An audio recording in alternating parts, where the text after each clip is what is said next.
So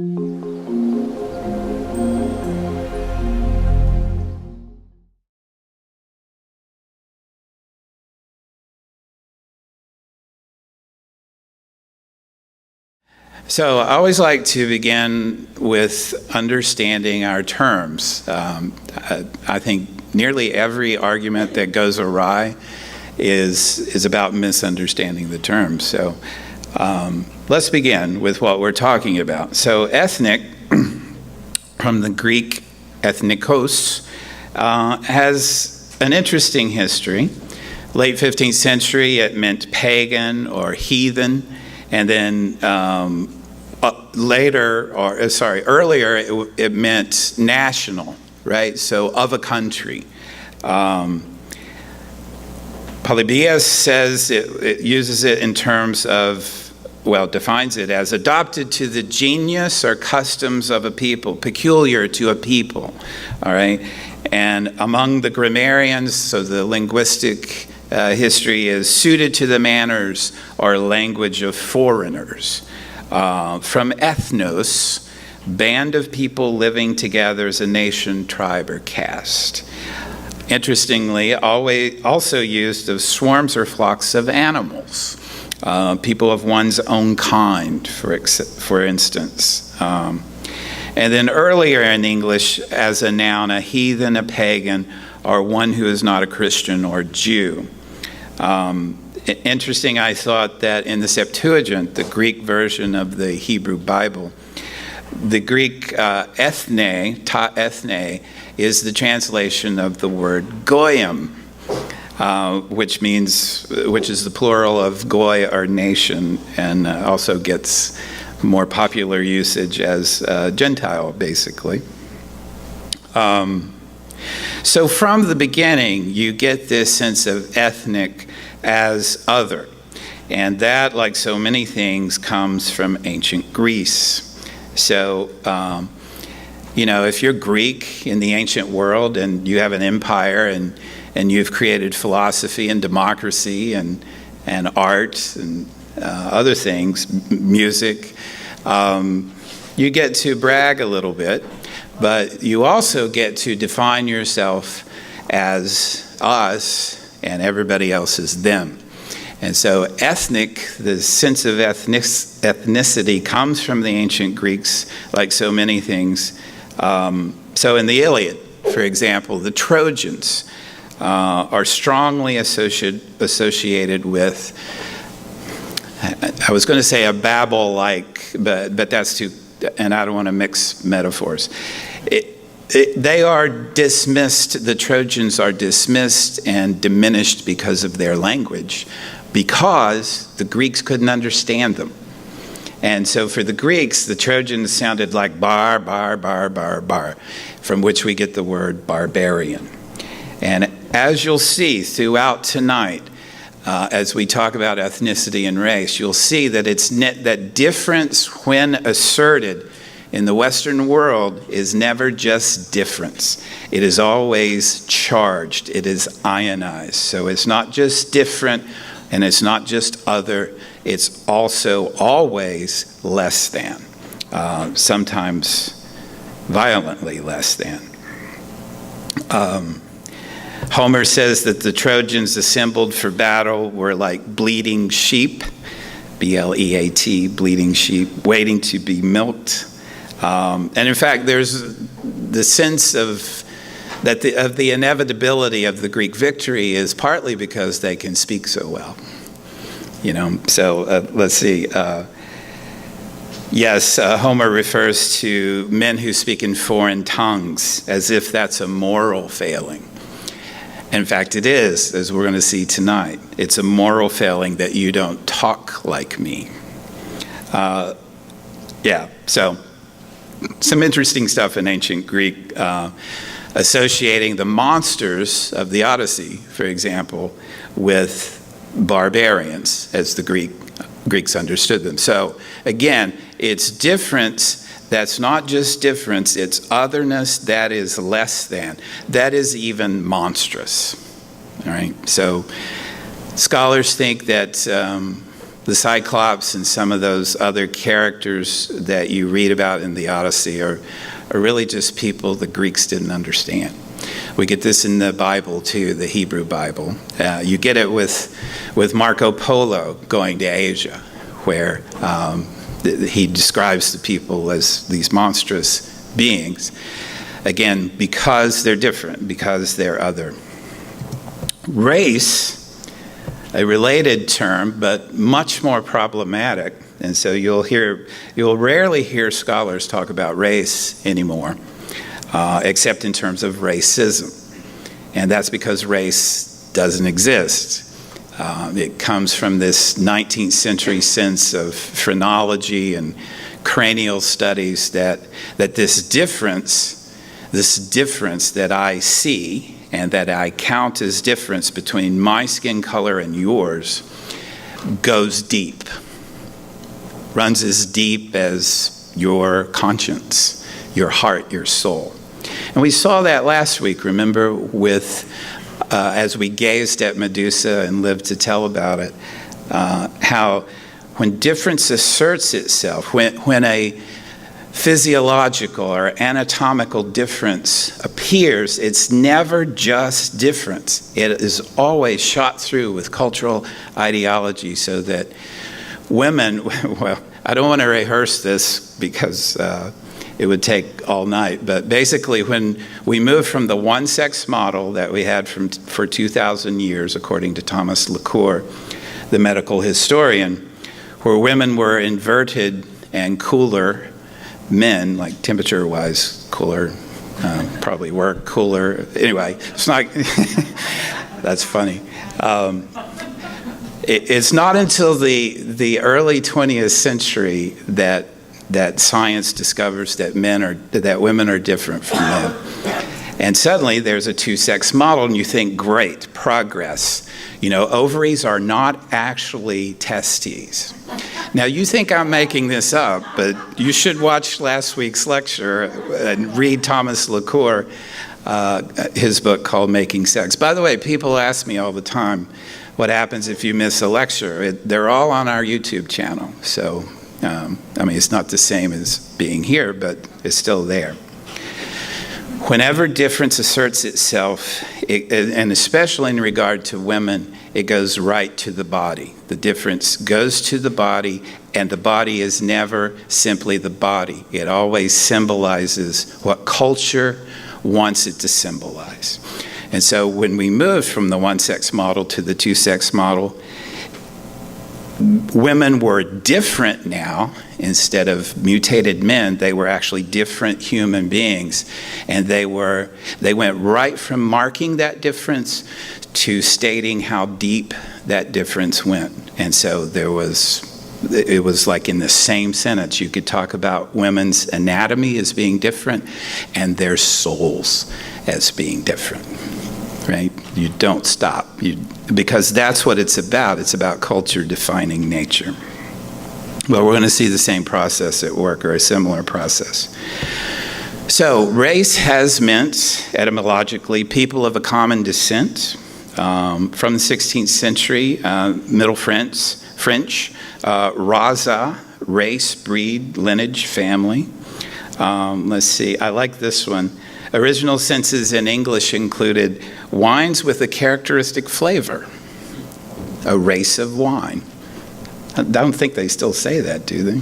I'm not a wine expert, but then a group of people with common occupation from around 1500. Common occupation, a race of masons, a race of shipbuilders.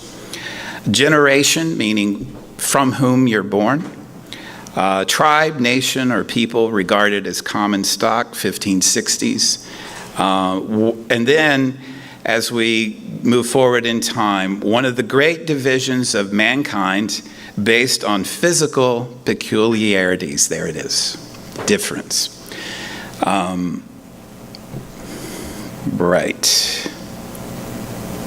Right. So tonight we're going to think about difference and then why certain differences matter, because they don't have to. And so, difference, the larger issue. This is actually a very old philosophical issue. It goes back to the pre-Socratics, to Heraclitus, for example. You may recognize Heraclitus, who said, "We step and do not step into the same rivers." We step and do not step into the same rivers, and the rest of the sentence is, "We are and are not." Now, Heraclitus gets some press by the saying, you can't step into the same river twice, and that's cool, but I mean, he really meant this. He saw difference as embedded in the universe, so that, it wasn't just like a whimsical notion that the water flows. It's that the water flows and you flow. And in fact, Heraclitus said, all things flow. So he built a philosophy before Plato on change. The only constant in the world, he said, was change. And so what the world is made of is difference. Interesting. We're going to explore Heraclitus in our summer series passages. So we'll get to read some more about him. Really interesting guy. Now, against Heraclitus, these pre-Socratics, they're always arguing about what's the nature of the universe. Is it water? Is it fire? Is it atoms? Democritus. Parmenides enters this conversation, and he says, and he would influence Plato, he says, no, you cannot have difference be in the nature of the universe. That simply, it won't work. Because, first of all, the truth cannot change. Anything permanent cannot change, right? He says this, we can speak and think only of what exists, what is being, not what is becoming. And what exists is uncreated and imperishable, for it is whole and unchanging and complete. It was not nor shall be different, since it is now all at once, one and continuous. All right, well, if you know Plato, you can see that Plato is the logical successor to Parmenides. And so Plato gives this notion some more particular, forms. He gives them the forms, gives the notion embodiment. See, even that's the wrong word, because Plato doesn't want anything to be embodied. Let's say archetypes, but not in the Jungian sense, okay? These forms where everything we experience here is but a pale reflection of the one true thing. So there's a piano. It's a pale reflection of the form piano, which exists somewhere, not here, because it can't exist here. This is the world of becoming, not of being. And it's a really interesting and totally incorrect argument that he makes. I remember a professor of mine in my first semester in my doctoral program. We were wide-eyed, eager, new doctoral students, and he was one of those guys, And he walked in. There were about 10 of us in the room, and he drew a circle on the board. And then he went to the window and started smoking a cigarette, because this was 1980 something. And he said, "What is that?"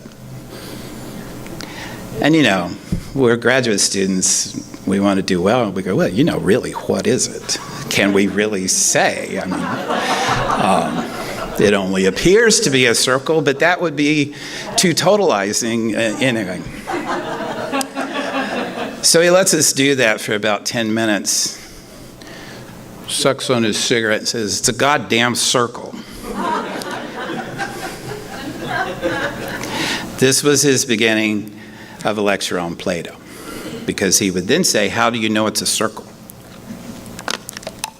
Is it a perfect circle? Well, no, a human being drew it on a chalkboard. How do you know it's not a perfect circle? Well, Plato would say, because you know the forms. You still remember the forms. Because you yourself were kind of a form. All this, the point of this being that Plato is the one who nailed down this notion of difference being bad, difference being corrupt, because it represents a pale reflection of the forms which are themselves incorruptible. Now, if you want to get into some deep philosophical weeds, you can talk about Plato's third man argument, which is, if the three great forms are goodness, truth, and beauty, how do we tell the difference between them? But we were not going to do that tonight. We have other fish to fry. Aristotle, Plato's student, is going to reject Plato. He's famous for saying, Plato is dear, but truth is dearer still. And he says, no universals except in things. So Aristotle recognizes this difference. Now he's going to work out to some sort of universals. It's not that he says there are no universals, but he wants to start with difference, with particular things, and work outward. Plato is more, Aristotle is more inductive in that way. He was really the first scientist. Now, I've talked to you, if you've been here before, you may have heard me go on about structural linguistics, and I'm not going to inflict much of that on you tonight. But since Plato, that was pretty much the way philosophers viewed the world, and that was the Western myth, is that really we're tied to that which does not change. We must be tied to that which does not change, and that which does not change isn't here. So it's this really catch-22, right? That you live among the world of becoming, but your true nature is in the world of being. So that means you must always be denying your life. And that's why Plato created a republic where the leader is a philosopher king, and he has guardians around him to keep the rest of us in line, because we don't know anything. We chase after becoming, when the philosopher king contemplates only being. Plato had a philosophy of language that went along with his philosophy, and it was that words had to participate in being, not becoming. So the word itself had to participate in being, not becoming. It had to have its ground in being. And if that sounds counterintuitive to you, good, because he's wrong.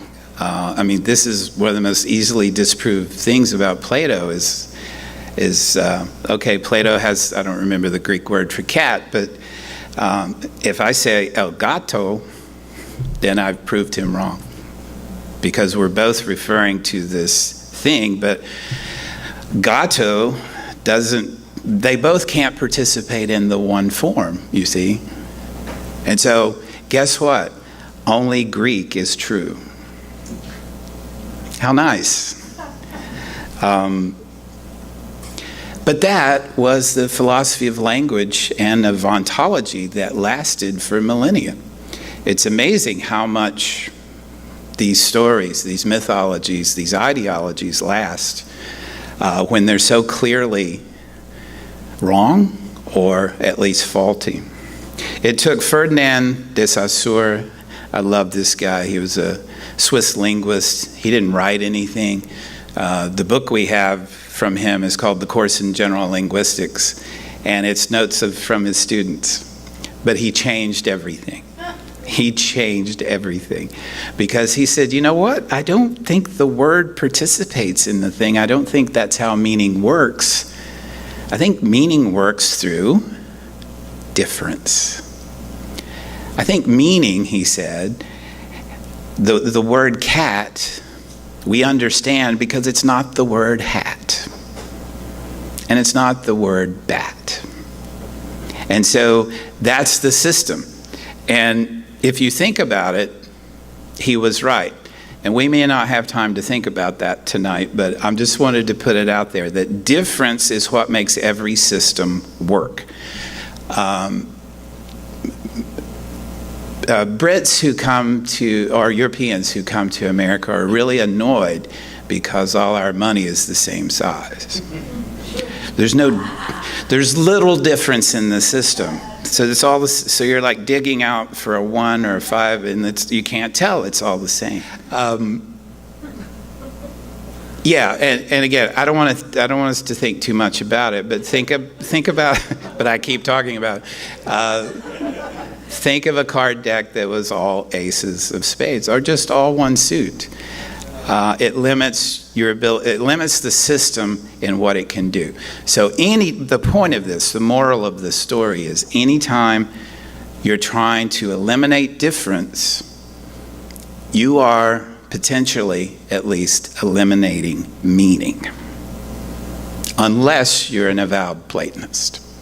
Okay? I will not inflict Jacques Derrida on you, nor Gilles Deleuze, but I'll reference them in case you want to explore this further. Now, difference, the notion of difference, it's been there from the beginning in the Western world, in Heraclitus.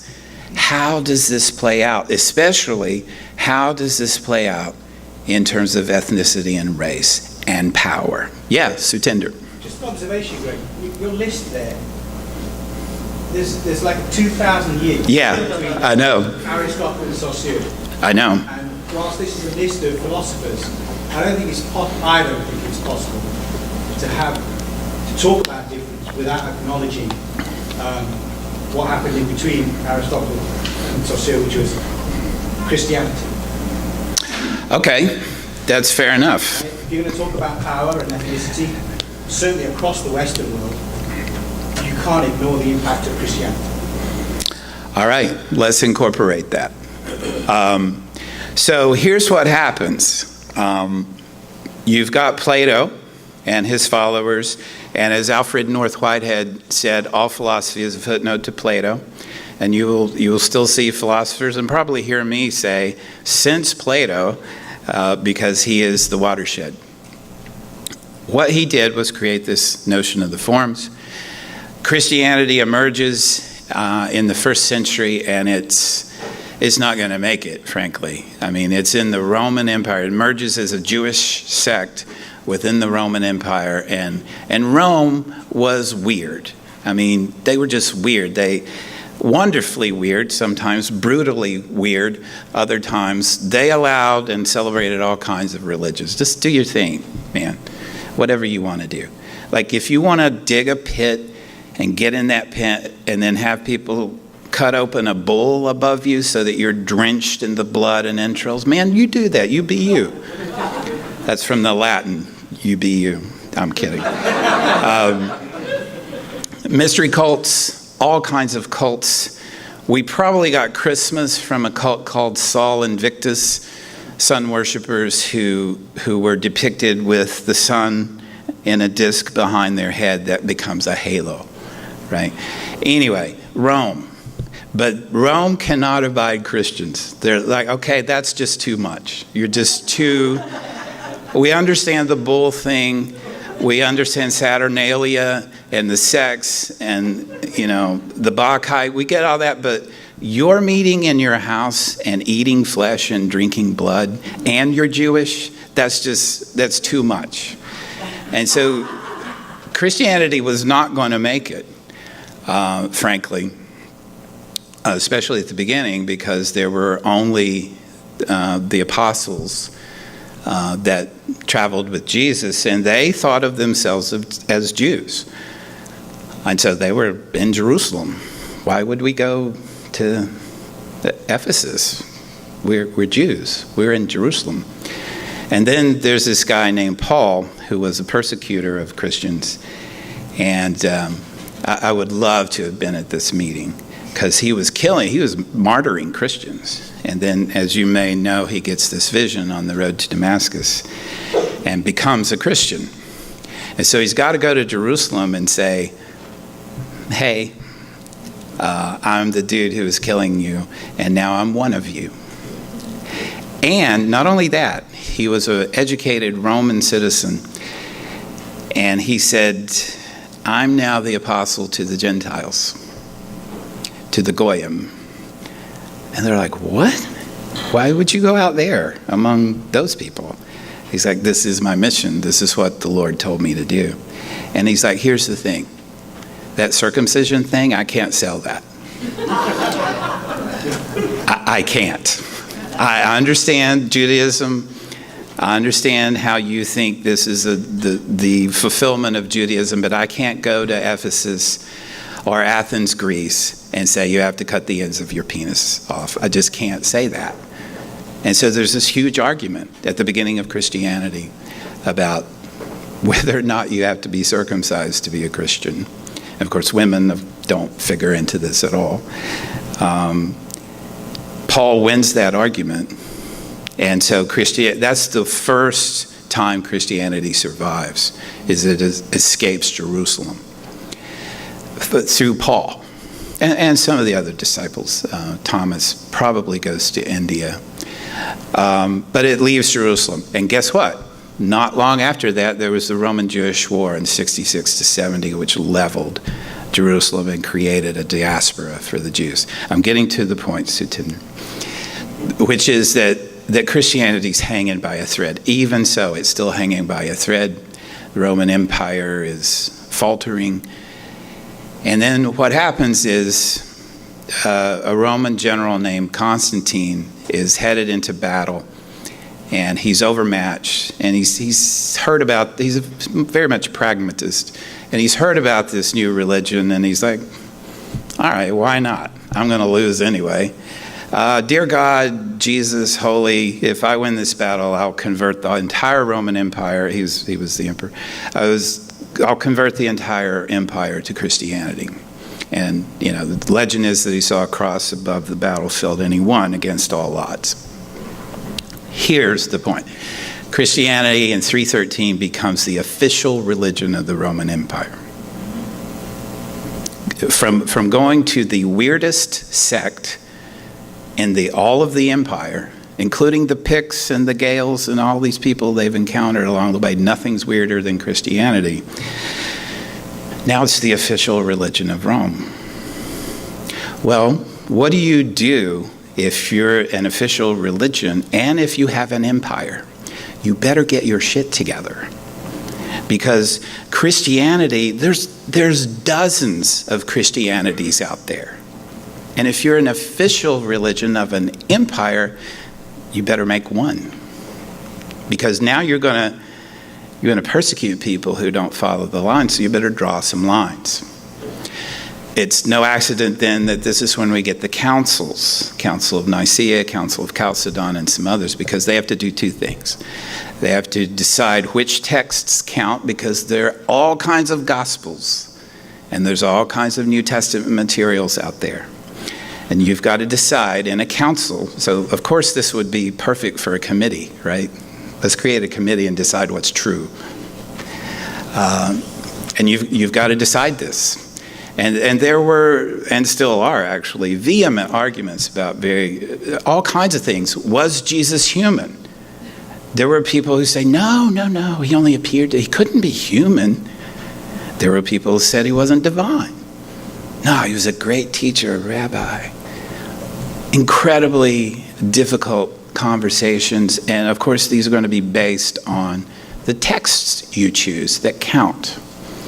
So for example, the earliest gospel we have, the earliest record of Jesus is not in your New Testament because it's a Gnostic text. And the council said, oh, no, we're not going to do Gnosticism. And so it's not there. All right. What do you decide that you believe, especially if you're living in the 4th century Rome? Who's your philosopher? It's Plato. And so, to your point, Sutinder, Platonism and Christianity merge. So the forms become logos. In the beginning was the logos. And the logos was with God, and the logos was God. So you're absolutely right, Sutinder. And that's the relationship you're talking about, is that now Christianity is a form of Platonism. And that's why we're still talking about this, because Christianity survived, and because it survived by becoming Platonist. Beware of asking a professor a question.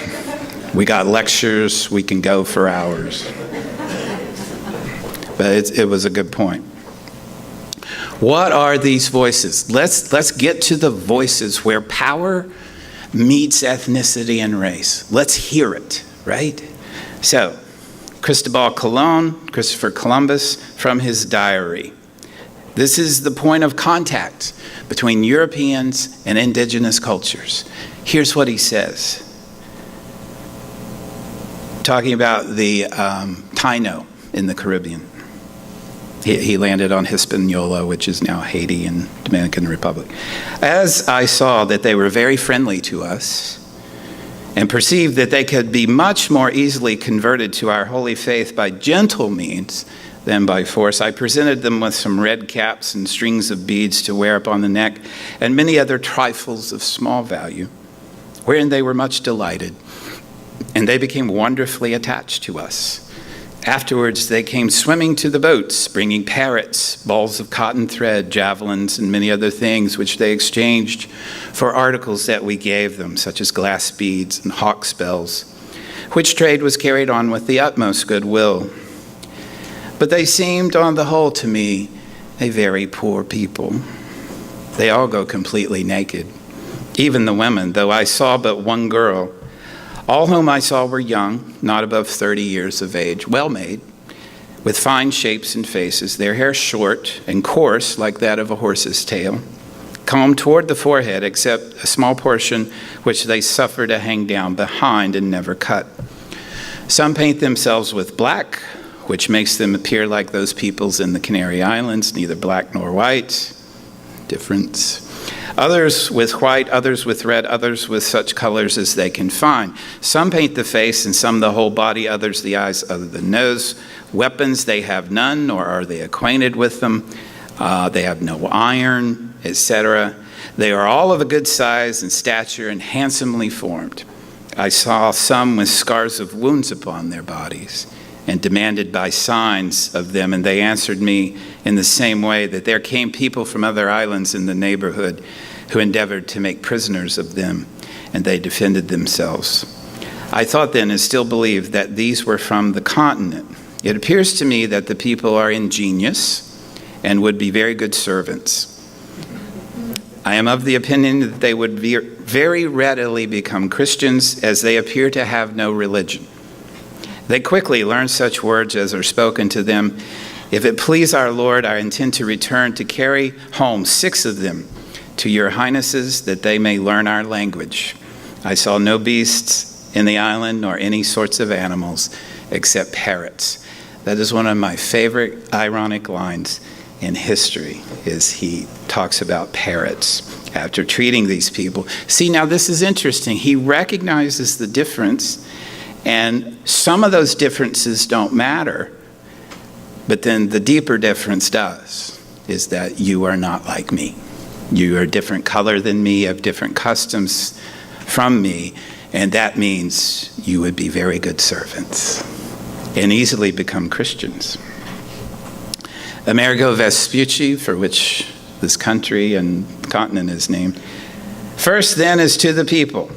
We found in those parts such a multitude of people as nobody could enumerate, as we read in the book of Revelation. A race, I say, gentle and amenable. All of both sexes go naked, covering no part of their bodies. Just as they sprang from their mother's wombs, so they go until death. They have indeed large, square-built bodies, well-formed and proportioned, and in color verging upon reddish. I think has come to them because going about naked, they are colored by the sun. They have, too, hair plentiful and black. In their gait, when playing games, they are agile and dignified. They are comely, too, of countenance, which they nevertheless themselves destroy. For they they drill into their cheeks, lips, noses, and ears. They have another custom, very shameful and beyond all human belief. For their women, being very lustful, cause the private parts of their husbands to swell up to such a huge size that they appear deformed and disgusting. And this is accomplished by a certain device of theirs, the biting of certain poisonous animals. Really? And in consequence of this, many lose their organs, which break through lack of attention, and they remain eunuchs. They have no cloth. I'm just quoting. They have no cloth, either of wool, etc. They live together without king, without government, etc. And he can't get off the fact that they're naked. The women, as I said, they go about naked. And they are very libidinous, yet they have bodies which are tolerably beautiful and cleanly. Nor are they so unsightly as one perchance might imagine. For inasmuch as they are plump, their ugliness is less apparent, which is indeed, for the most part, concealed by the excellence of their bodily structure. This is for the country we're named for this guy, by the way. It was to us a matter of astonishment that none was to be seen among them who had a flabby breast. And those who had borne children were not to be distinguished from virgins by the shape and shrinking of the womb. See, this is kind of a continuation of last week with sex and gender. And in the other parts of the body, similar things were seen, which in the interest of modesty, I make no mention. But they were naked. No. This is it right here. When they had the opportunity of copulating with us Christians, urged by excessive lust, they defiled and prostituted themselves. They did.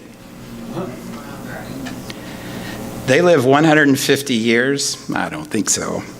And rarely fall ill, and if they do fall victims to any disease, they cure themselves with certain roots and herbs. These are the most noteworthy things I know about them. So you can literally see in a paragraph, going from the recognition of difference to the ionization of difference. This difference means less than, right? Now, in all fairness, there was a great argument in the 16th century between Bartolomé de las Casas and Juan Sepúlveda. Las Casas was a Christian, a monk, who said what was happening in the Indies was going to lead God to destroy Europe, Spain in particular, because it was wrong. The death and enslavement of these people. And he said this: God created these simple people without evil and without guile. They are the most obedient and faithful to their natural lords and to the Christians whom they serve. They are the most submissive, patient, peaceful, and virtuous. Nor are they quarrelsome, rancorous, querulous, or vengeful. Moreover, they are more delicate than princes and die easily from work or illness. They neither possess nor desire to possess worldly wealth. Surely these people would be the most blessed in the world if they only worship the one true God. So even when you're trying to be sympathetic in some sense, difference inserts itself, right? And then Juan Sepúlveda was, I don't think I need to read this. He just says they're barbarians and they must be exterminated. There are responses to this, right? Now it comes later because of colonization and the re-education of native people on the continent. And so here's William Apis, an early writer, 1833, in a book, in an essay called An Indian's Looking Glass for the White Man. I know that many whites say they are willing, perhaps the majority of the people, that we should enjoy our rights and privileges as they do. If so, I would ask, why are not we protected in our persons and properties throughout the Union? Is it not because there reigns in the breast of many who are leaders a most unrighteous and unbecoming and impure black principle, and as corrupt and as unholy as it can be, while these very same unfeeling, self-esteemed characters pretend to take the skin as a pretext to keep us from our inalienable rights? I would ask you, would you like to be disenfranchised from all your rights merely because your skin is white and for no other crime? I'll venture to say that these characters who hold the skin to be such a barrier would be the first to cry out, "Injustice, awful injustice." He continues, "But reader, I acknowledge that this is a confused world, and I'm not seeking office, merely placing before you the black inconsistency that you place before me, which is 10 times blacker than any skin you would find in the universe. And now let me exhort you to do away with this principle, racism, as it appears 10 times worse in the sight of God and candid men than skins of color, more disgraceful than all the skins that Jehovah ever made. If black or red skins or any other skin of color is disgraceful to God, it appears that God has disgraced himself, for he has made 15 people of color to one white and placed them here on the earth." There is George Copway. "Among the Indians, there have been no written laws. Customs handed down from generation to generation have been the only laws to guide them. Everyone might act different from what was considered right, did he choose to do so, but such acts would bring upon him the censure of the nation. This fear of the nation's censure acted as a mighty band, binding all indigenous or people of his tribe into an honorable compact." Black Hawk.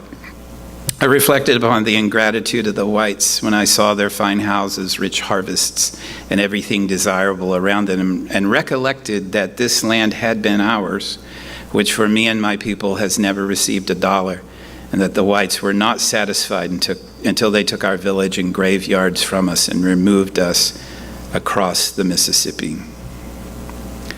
I think you know how this goes, right? Genuine confusion. It's actually a pretty interesting study to just hear these indigenous voices talking back to the dominant mythology or ideology and pointing out the inherent inconsistencies, which are blatant, right? One of them was, I forget the guy, but he's like, "I'm so confused because you all say you worship this one book, but everybody who comes here says something different. Why can't you agree if you have the one book?" Which is Plato, right? It's the whole point, which is Christianity. It's the whole point. You're moving toward being, which is non-partitioned. It must be one thing, and so why can't you agree what this one thing is? W.E.B. Du Bois, one of the founders of sociology and of African American studies, wrote a book in, I think it was 1893, I want to say, called The Souls of Black Folk. Really interesting book, really powerful book, still influential today. I wanted you to hear this voice from W.E.B. Du Bois. "Between me and the other world," and he means the white world, "there is an ever unasked question, unasked by some through feelings of delicacy, by others through the difficulty of rightly framing it. All, nevertheless, flutter around it. They approach me in a half-hesitant sort of way, eye me curiously or compassionately, and then, instead of saying directly, 'How does it feel to be a problem?' they say, 'I know an excellent colored man in my town,' or 'I fought at Mechanicsville,' or 'Do not these southern outrages make your blood boil?' At these I smile, or am interested, or reduce the boiling to a simmer, as the occasion may require. To the real question, 'How does it feel to be a problem?' I answer seldom a word. To be a problem by a difference that doesn't matter or shouldn't matter, the color of your skin. You're born a problem." And he continues, "Being a problem is a strange experience, peculiar for even one who's never been anything else, save perhaps in babyhood, the time of innocence, and in Europe, interestingly. In the early days of rollicking boyhood, that revelation first burst upon one, all in a day, as it were. I remember it well," he says, "when the shadows swept across me. I was a little thing, away up in the hills of New England, where the dark Housatonic winds between the Hoosac and Tagcanic to the sea, in a wee wooden schoolhouse, something put it into the boys' and girls' heads to buy gorgeous trading cards, 10 cents a package, and exchange them. The exchange was happy till one girl, a tall newcomer, refused my card. Refused it peremptorily with a glance. Then it dawned on me with a certain suddenness that I was different from the others, or like perhaps in heart and life and longing, but shut out from their world by a vast veil. I had thereafter no desire to tear down that veil, to creep through. I held all beyond it in common contempt and lived above it in a region of blue sky and great wandering shadows. And that's a pretty common reaction to being treated as a problem, is you must find another way through the world. And that's why I think that so much great art is produced by disenfranchised people, because they have to make this up. They don't have a script. The script was written for me, a straight white man. So I just follow the script. Doesn't require a lot of thought. But if you are born a problem, you must improvise daily, maybe even hourly. And that's what he's talking about here.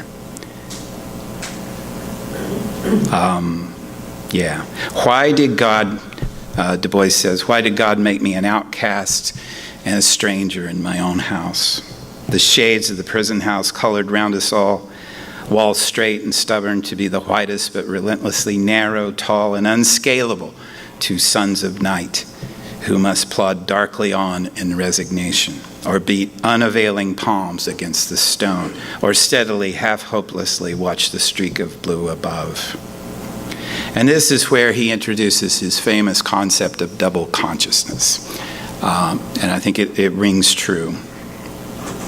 The Negro, he says, is a sort of seventh son after all these great empires and races, and gifted with second sight in this American world, a world which yields him no true self-consciousness.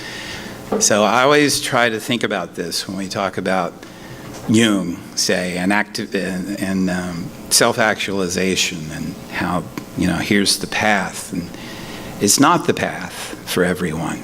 There are obstacles that other people have to face that some people don't. This world, Du Bois says, yields for him, because he is black, no true self-consciousness, but only lets him see himself through the revelation of the other world. He must be seen through others' eyes. He is seen through others' eyes. Any identity he has comes from someone else and their worldview. It is a peculiar sensation, he says, this double consciousness, this sense of always looking at oneself through the eyes of others, of measuring one's soul by the tape of a world that looks on in an amused contempt and pity. One ever feels his two-ness, an American, a Negro, two souls, two thoughts, two unreconciled strivings, two warring ideals in one dark body, whose dogged strength alone keeps it from being torn asunder. The history of the American Negro, he continues, is the history of this strife, this longing to attain self-conscious manhood, to merge his double self into a better and truer self. In this merging, he wishes neither of the older selves to be lost, because what would that mean, to erase your experience, as bad as it is? He would not Africanize America, for America has too much to teach the world and Africa. He would not bleach his Negro soul in a flood of white Americanism, for he knows that Negro blood has a message for this world. He simply wishes to make it possible for a man to be both Negro and American, without being cursed and spit upon by his fellows, without having the doors of opportunity closed roughly in his face. A more contemporary writer, James Baldwin, in The Fire Next Time, which has kind of been repurposed recently by the great essayist Ta-Nehisi Coates, and the book is called Between the World and Me.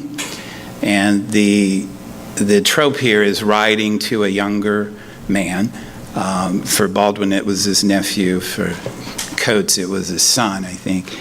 And to try to explain this difference, where it originates and how power flows into it. And so here's James Baldwin on some of this. The American Negro has the great advantage of having never believed in the collection of myths to which white Americans cling, that their ancestors were all freedom-loving heroes and that they were born in the greatest country the world has ever seen. By the way, James Baldwin's writing during the Civil Rights Movement. Or that Americans are invincible in battle and wise in peace, that Americans have always dealt honorably with Mexicans and Indians and all other neighbors or inferiors, that American men are the world's most direct and virile, that American women are pure. Negroes know far more about white Americans than that. It can almost be said, in fact, that they know about white Americans what parents, or what anyway mothers, know about their children, and that they very often regard white Americans that way. And perhaps this attitude, held in spite of what they know and have endured, helps explain why Negroes, on the whole, and until lately, have allowed themselves to feel so little hatred.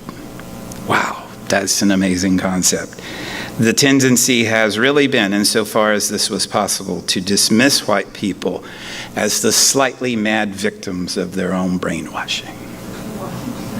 Damn. James Baldwin, man. The root of our trouble, he says, the human trouble, is that we will sacrifice all the beauty of our lives. We'll imprison ourselves in totems, taboos, crosses, blood sacrifices, steeples, mosques, races, armies, flags, nations, in order to deny the fact of death, which is the only fact we have. Racism is a veil for death. It keeps you from thinking about death. The glorification, he continues, of one race and the consequent debasement of another or others has always been and always will be a recipe for murder. There is no way around this. If one is permitted to treat any group of people with special disfavor because of their race or the color of their skin, there is no limit to what one will force them to endure. And since the entire race has been mysteriously indicted, no reason not to attempt to destroy it root and branch. In order for change to happen, he says, your entire frame of reference, this whole notion of difference, this mythology and ideology of difference will have to change. And you will be forced to surrender many things that you scarcely know you have. I would say that's also the path to wisdom. You will be forced to surrender many things that you scarcely know you have. I'm going to skip through here. Let me finish with this from James Baldwin. The black man has functioned in the white man's world as a fixed star, an immovable pillar. And as he moves out of his place, heaven and earth are shaken to their foundations. You don't be afraid. He's talking to his nephew. I said that it was intended that you should perish in the ghetto, perish by never being allowed to go behind the white man's definition, by never being allowed to spell your proper name. You have, and many of us have, defeated this intention. And by a terrible law, a terrible paradox, those innocents who believed that your imprisonment made them safe are losing their grasp of reality. James Baldwin, but these men are your brothers, your lost younger brothers. And if the word integration means anything, this is what it means. That we, with love, shall force our brothers to see themselves as they are, to cease fleeing from reality and to begin to change it. For this is your home, my friend. Do not be driven from it. Great men have done great things here and will again, and we can make America what America must become. It will be hard, James, the nephew, but you come from sturdy peasant stock, men who picked cotton and dammed rivers and built railroads, and in the teeth of the most terrifying odds achieved an unassailable and monumental dignity. You come from a long line of great poets, some of the greatest poets since Homer. One of them said, "The very time I thought I was lost, my dungeon shook and my chains fell off." I want to finish tonight with a short book that I'm surprised has not gotten more attention given the times we live in. It's JeanPaul Sartre, Anti-Semite and Jew. And it's got its problems, and it had its critics, including Jews, because he says in there that Jews have no sense of history. And I'm like, what? That's the most... But he's French, so we have to forgive him. And you'll see, this argument is really interesting, and I think the best analysis of power in relation to ethnicity and race that I know of. All right, follow along, see if this has any relevance to 2019. In the name of democratic institutions, in the name of freedom of opinion, the anti-Semite asserts the right to preach the anti-Jewish crusade everywhere. But I refuse to characterize as opinion a doctrine that is aimed directly at particular persons and that seeks to suppress their rights or exterminate them. He tells the story of his classmate of his. A classmate of mine at the lycée told me that Jews annoy him because of the thousands of injustices that Jew-ridden social organizations commit in their own favor. A Jew passed my exams the year I was failed, he said. And you can't make me believe that that fellow, whose father came from Krakow or some other place, understood a poem better than I did. Have you heard this sound familiar? But he admitted that he hated the test and the content of the test, and that he didn't study for it. This is actually not a quirk. This is actually part of the machinery of hatred. Thus, to explain his failure, he made use of two systems of interpretation, like those madmen who, when they are far gone in their madness, pretend to be the king of Hungary, but if questioned sharply, admit to being shoemakers. His thoughts moved on two planes at once without being in the least embarrassed by it. As a matter of fact, he will in time manage to justify his laziness on the grounds that it would really be too stupid to prepare for an exam that Jews can pass anyway. You see it? You see it? That's the move. If the Jew did not exist, Sartre says, the anti-Semite would have to invent him. No, this is crucial. No external factor can induce anti-Semitism in the anti-Semite. External factors being facts. External factors being arguments. External factors being morality. None of this will work. Anti-Semitism, Sartre says, is a free and total choice of oneself, a comprehensive attitude that one adopts not only toward Jews, but toward men in general, toward history and society. It is at one and the same time a passion and a conception of the world. Everybody understands that emotions of hate or anger are involved, but ordinary hate or anger have a provocation, right? You're angry because someone did something on the freeway or made you suffer in some way. He says anti-Semitic passion cannot have such a character. It precedes all these facts, right? That are supposed to call it forth. It's not a reaction. It's a mythology. How, he says, and this is a good question from a French intellectual, how can one choose to reason falsely? It is because of a longing for impenetrability. The rational man groans as he gropes for truth. We're all seekers here. It's hard.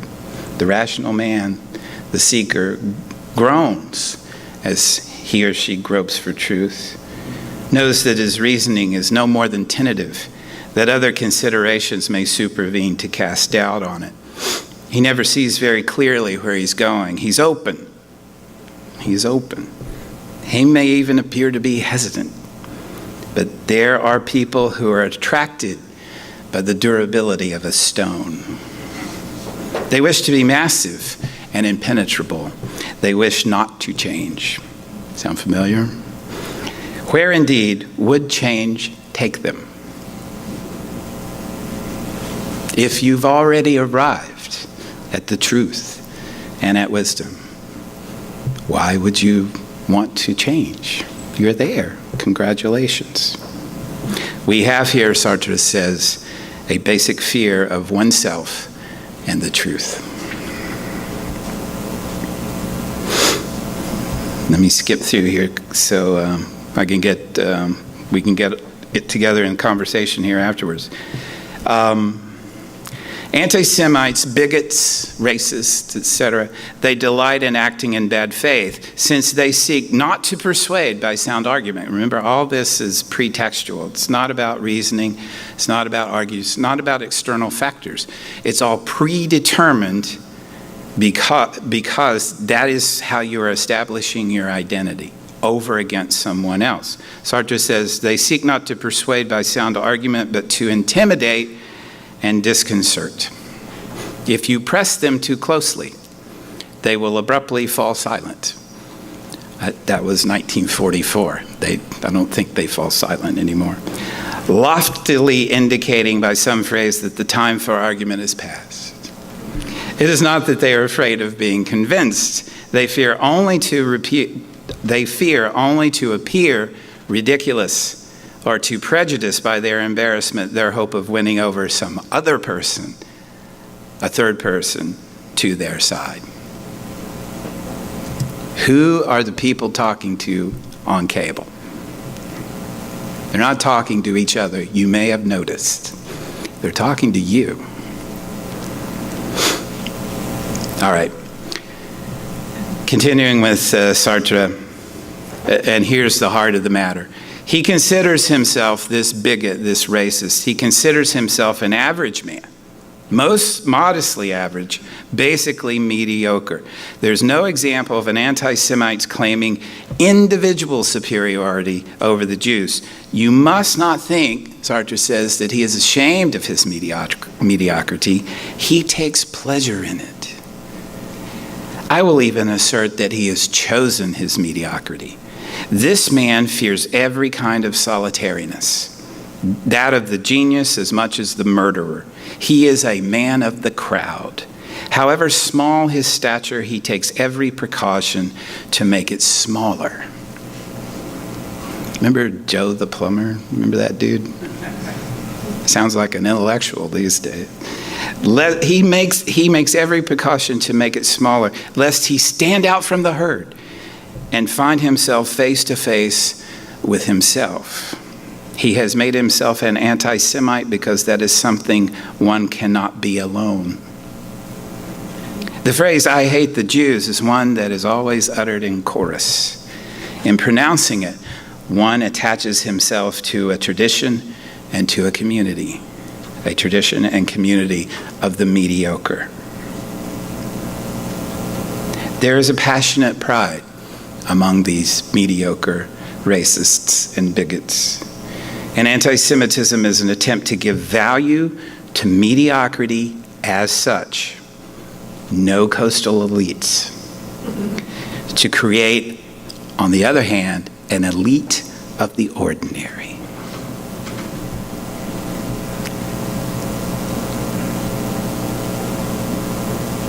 All right.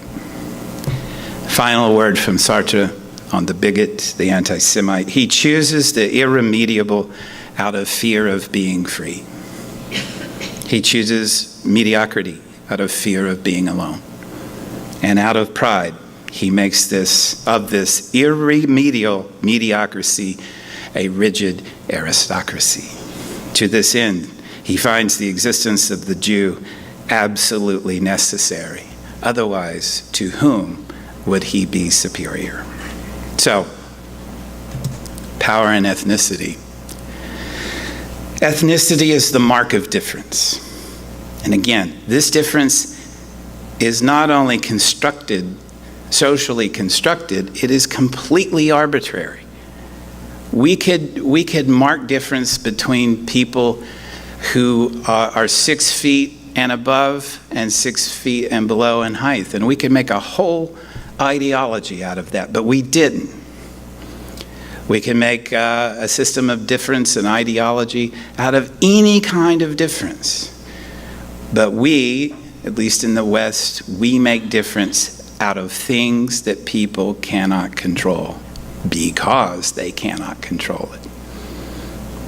Because you're a woman, you can't change that. Because your skin is a certain color, you can't change that. And that is an invitation for me to create that aristocracy of the mediocre.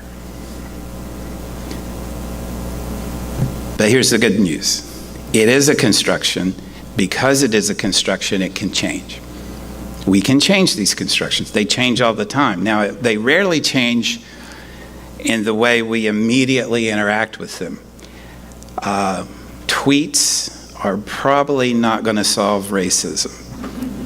Probably, I don't know, but there has to be something deeper happening, right? And it's interesting to watch the rhetoric of social media, or just any kind of rhetoric, because it assumes that the change is going to take place within the time of the speech or the reading of the tweet or the long Facebook post.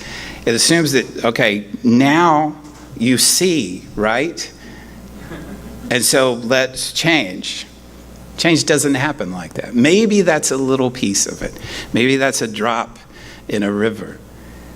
Change runs much deeper than that, and frankly, we control it much less than we would like to think. The way we define difference is the way we exercise power. The way we define difference is the way we exercise power. Us and them. Fill in the blank. The power is in the naming, sure. But because it's a name, because the word does not participate in being, the word participates in social reality, not in ontological reality. We can change. Mark Doty, great poet, speaks to this when he writes his poem Difference. The jellyfish, they float in the bay shallows like schools of clouds. A dozen identical. Is it right to call them creatures, these elaborate sacks of nothing? All they seem is shape and shifting, and through a whole troop of undulant cousins go about their business with a single wave's span. Everyone does something unlike. They're different. This one's a balloon, open on both ends, but swollen to its full expanse. This one's a breathing heart. This one a pulsing flower. This one a rolled condom or a plastic purse swallowing itself. That one's a Tiffany shade. This a troubled parasol. This submarine opera's all subterfuge and disguise. Its plot a fabulous tangle of hiding and recognition. Nothing but trope, nothing but something forming itself into figures, then refiguring. Sheer ectoplasm, recognizable only as the stuff of metaphor. What can words do but link what we know to what we don't, and so form a shape, which shrinks or swells, configures or collapses, blooms, even as it's being described, into some unlikely marine chiffon, a gown for Isadora.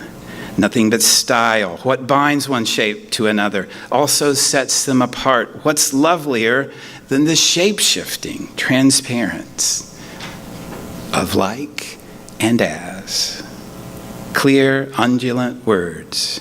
We look at alien grace, unfettered by any determined form, and we say balloon, flower, heart, condom, opera, lampshade, parasol, ballet.